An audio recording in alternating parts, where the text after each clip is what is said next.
Hello, Mingla, you know, the neighbor, no, CorelDraw, the town sequence, Tema, user interface go, they to be our, man. No, road in Yama, Mendunia, the Benalima, exactly, she need a one. I did exactly, you know, European Pausian as view over, man, view animal, page, ma, bleed. Anyama, page border, so she bought it. Page border, or Pausian as view animal, page, ma, page border, so she bought it. That's a page border, she over. Anyama, regulate about it, view animal, I'm you know, now tell about the local guideline they follow you about it. Get as an you know, guideline go up in portion as you know. View beauty animal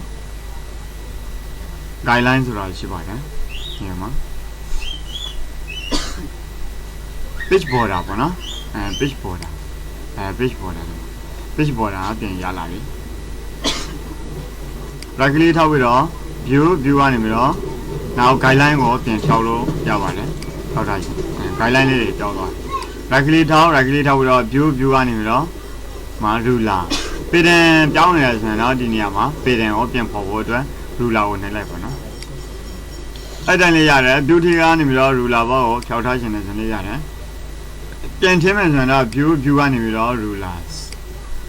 The tiny yard. The animal, if a machine is there, a jake one, no? The forgot. I'm a pitch border, a pitch border. View animal, page animal, bleed, and the other bleed, Tarabuna. View animal, page animal, pitch border, I bleed go fusion as you know. Exactly, fusion as a view animal, bleed. View animal, great ma document great and so like it. Great or grey line lady, no? Great and didn't look great for no. The Greg of the fusion as you know. View animal, great animal document great. No? Guideline plantation as view animal guideline. No guideline lady being yellow.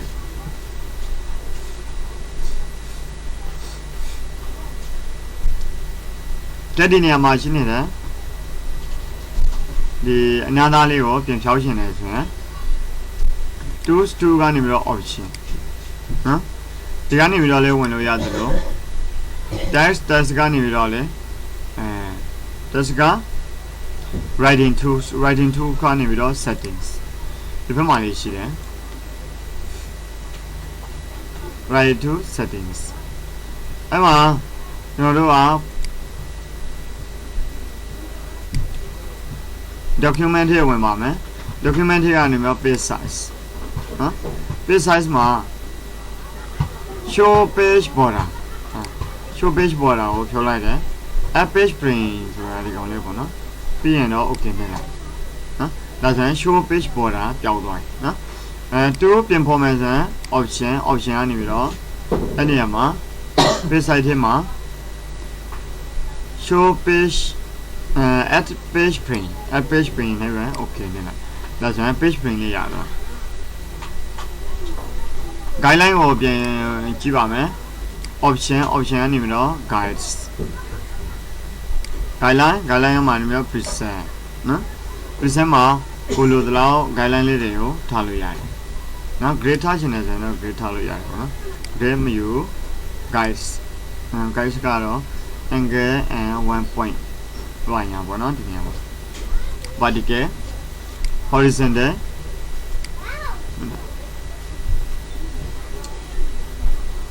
the four near my, you know, and the only touch, okay, yeah, that's an end near my guideline, tell you, fish board, tell you,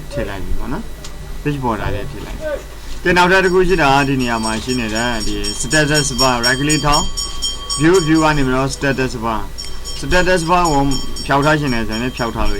Regulator and lotion as a status bar အမှန်ရှိပြီလား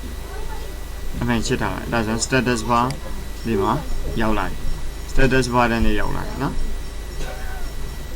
regulator view ကနေပြီးတော့ property bar ကိုဒီမှာအခုလောဆိုတော့မရှိသေးဘူးပေါ့နော် properties bar ကိုနှိပ်လိုက်လို့ရှိရင်ဒီမှာ properties bar လေးကြာလာပြီဒီကလို့ဒီမှာ properties bar ကိုမထားချင်ဘူးဆိုရင် regulator ပြီးတော့ viewကနေပြီးတော့ properties bar ကိုဖြုတ်ထားလို့ရတယ် regulator viewကနေပြီးတော့ properties bar ကိုပြန်ထားချင်တယ်ဆိုရင်လည်းထားလို့ရတယ် regulator မှာ regulator viewကနေပြီးတော့အခု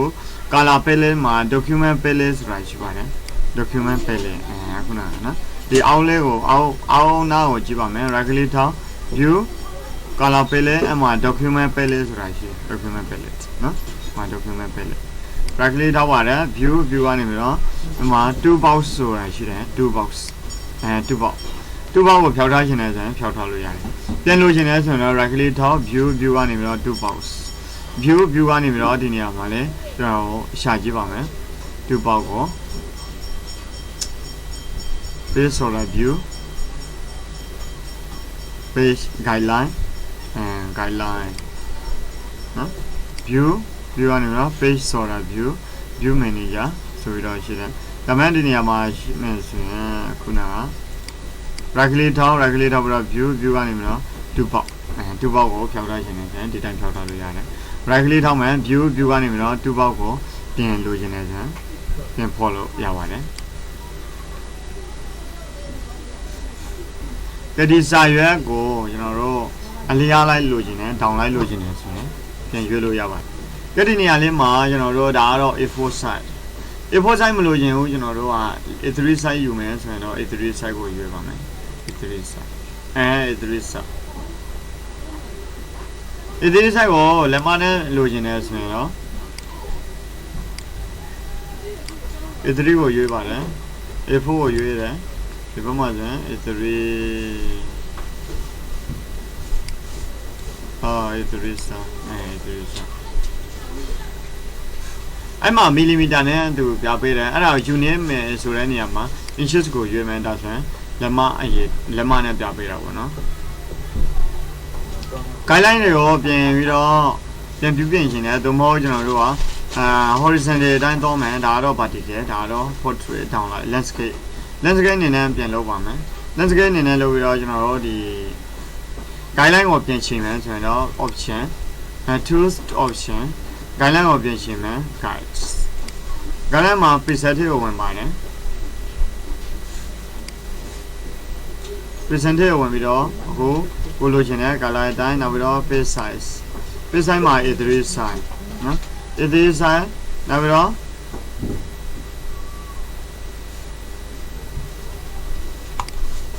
add page frame okay နော်add page frame အရင်ဆုံးကျွန်တော်တို့ဒီနေရာမှာရှိနေတဲ့ page frame ကိုကျွန်တော်တို့ပြန်ဖြောက်ပေးရမှာပေါ့နော်ဒါဆိုရင်ကျွန်တော်တို့စာရွက်ပြန်ဖြောင်းမယ်သို့မဟုတ်ဒီကောင်လေးကို delete လုပ်လိုက်မယ်ဒါဆိုရင် add page frame မှာပြန်ပြင်မယ်ဆိုရင် tools ကနေပြီးတော့ option ကနေပြီးတော့အဲ့မှာဒါ page size မှာတော့မှန်တော့ပြီတဲ့အလျားလိုက်ယူလိုက်တယ်နော် show page frame ဆိုပြီးတော့နှိပ်ပါမယ် okay နှိပ်လိုက်ပါဒါဆိုရင် show page frame နဲ့ရလာပြီပေါ့နော်ဒါလေးမှာကိုကျ price ကြပြီးအတွက်အထူးလိုက်တဲ့ဒီလက်စင်မှာပြုပါဒီက price ကြ show page frame ဆိုတဲ့နေရာမှာ keyboard ပေါ်က delete ကိုနှိပ်ပါတယ်အဲ့နေရာမှာကျွန်တော်တို့ဒီဘက်မှာ tools option ဆိုတဲ့နေရာမှာအခုဒါshow page border ကိုဖြောက်လိုက်မယ် add page frame ကိုနှိပ်မယ် okay နော်ဒါဆိုရင်အခုကျွန်တော်တို့ယူထားတဲ့ site တွေကတော့အခု A3 site ကိုနေပြီးတော့အလျားလိုက်ယူထားတာပေါ့နော်ဒါဆိုရင်ကိုက A4 ရွေးထားပေမဲ့ A3 site ကိုပြန်ပြောင်းချင်တယ်ဆိုရင်ဒီ niche အတိုင်းကိုပြောင်းပေးလို့ရပါတယ်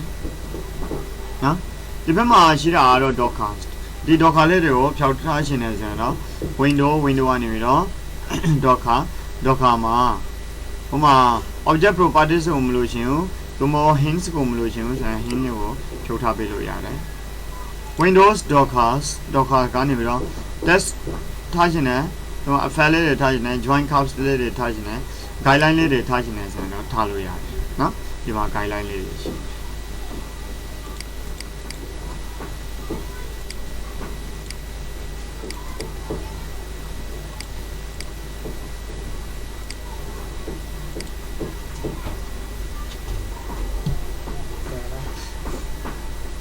Windows ကနေပြီးတော့ Docker ကနေပြီးတော့နောက်ထပ် color color ပေါက်လေးတွေကြားလိုက်နော် color Docker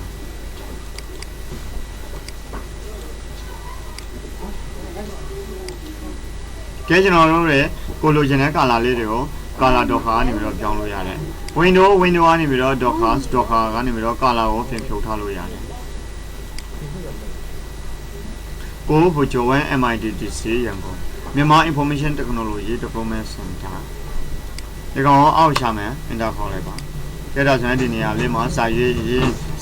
စာထည့်ရေးရှင်တယ်ကျွန်တော်ရေးလို့ရတာပါနော်ဟိုမှာမြန်မာ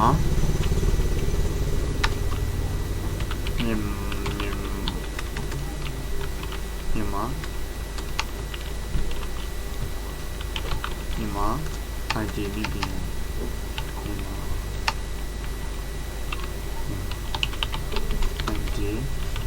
นี่เป็นอย่างนะคนช่วย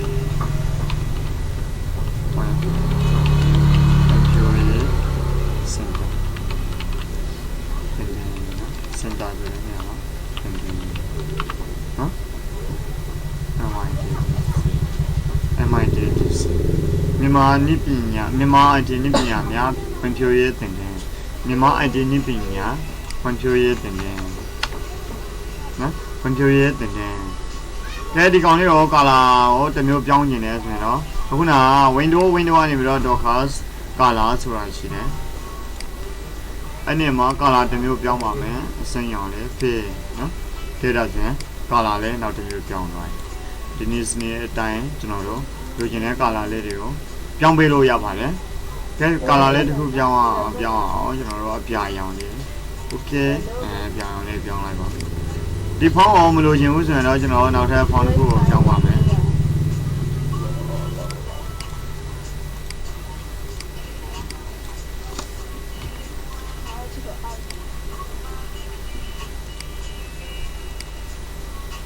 Win အမရာ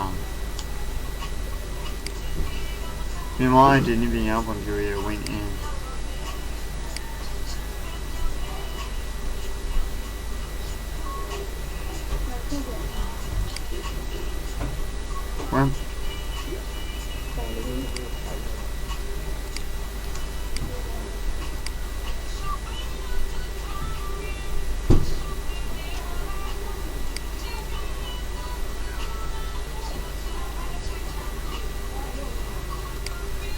မြန်မာ IT နိပညာဖွံ့ဖြိုးရေးနော်ဒီလိုရေးလို့ရတယ်ဒါဆိုရင် user interface မှာပတ်သက်ပြီးတော့